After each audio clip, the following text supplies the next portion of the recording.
With Rob Lewis, Brent Hubbs, a little top 5 action for you this week. Not going to talk about Chattanooga for 5 games. Not going to talk about the 58 loss to Chattanooga in our top 5, Rob. We're the best 5 restaurants in downtown Chattanooga. We're not going to go that direction. So let's go with this one. Top 5 individual performances in Neyland Stadium since 1980.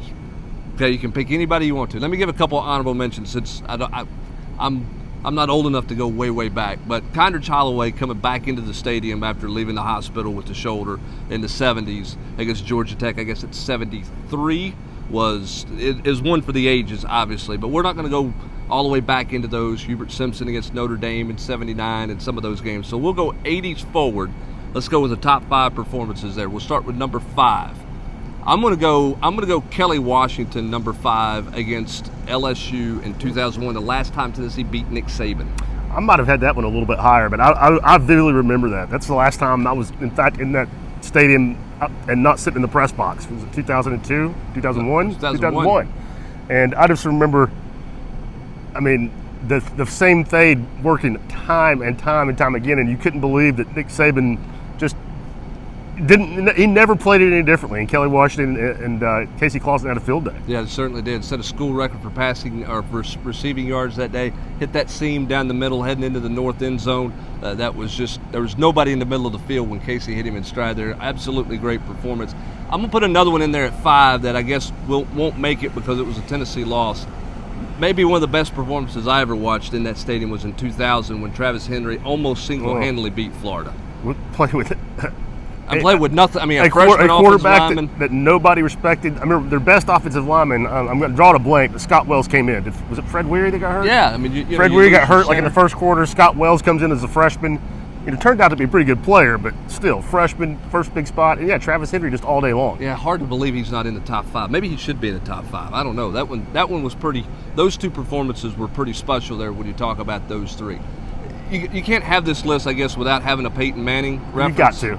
And even though it wasn't that dramatic, but I mean, how could you? I mean, he's the best player to ever play inside that stadium that I've seen. You've got to have at least one game. All right, so pick his best one. So what are you going to put in there? 97 Georgia, I guess, statistically, threw for 340 yards and some change, 4 touchdowns.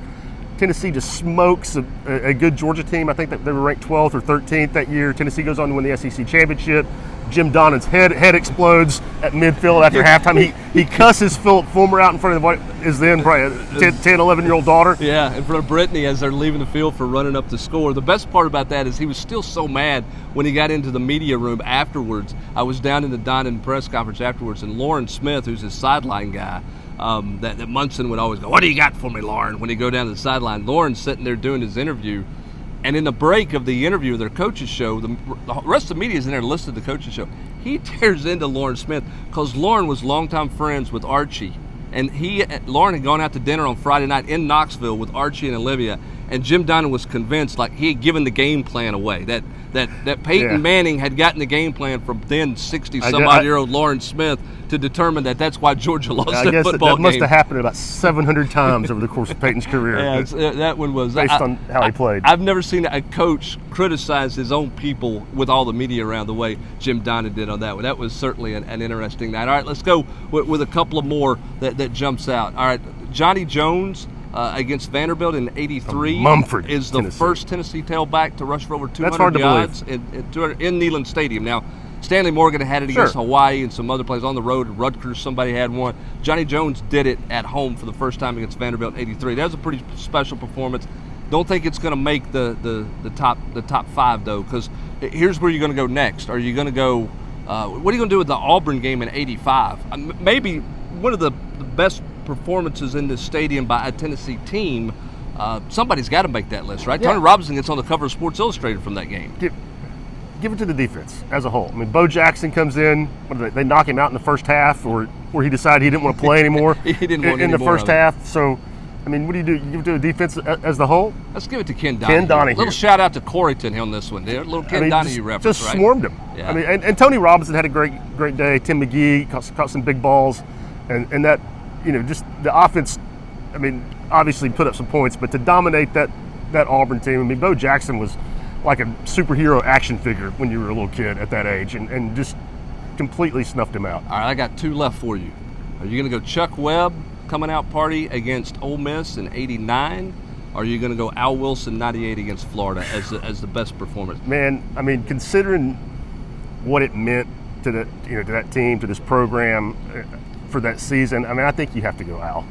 I mean, not that and Chuck Webb. I mean, 294 yards against Ole Miss. He was a redshirt freshman. People knew he was good, but he went from being a good player that day to possibly, a guy that still comes up in the conversation as the best guy to play his position and here. Could have stayed healthy, could have won a Heisman, all of those types of things. And just what could have been. But Al Wilson, he personified that team, and nothing sums up just his character, his will to win, him, what he meant for that team, the way he played that night. I don't think. Well, and I mean, to force the 3 fumbles. To get the monkey off the back, the Florida monkey off your back. He wasn't the sole reason. I mean, look, not at all. Deion Grant had a great play in that game, obviously with the interception. Jamal Lewis ran his rear end off. Peerless Price makes a play. Eric Westmoreland. But the thing about Al was and Coach Pruitt was actually asked at the quarterback club about, do you have a leader like Al Wilson? The thing about Al was when Al came out of the tunnel that night, he knew he was going to win, and he convinced his football team that they were going to win, regardless of what had happened in 94, 95, 96, 97, and all the games. You just lost the best quarterback to ever play right. The position, the best player in college football. And you got a guy making his first career start against, your nemesis. And yeah, I mean, I just think that he personified everything that team was about, and you really saw it that night in Neyland Stadium. Yeah, the best Al Wilson story from that game to me was all of it. There's all these videos about his intensity and everything pregame kind of bounced off walls. Still says to this day, it's the only game he went in the locker room and fell asleep pregame.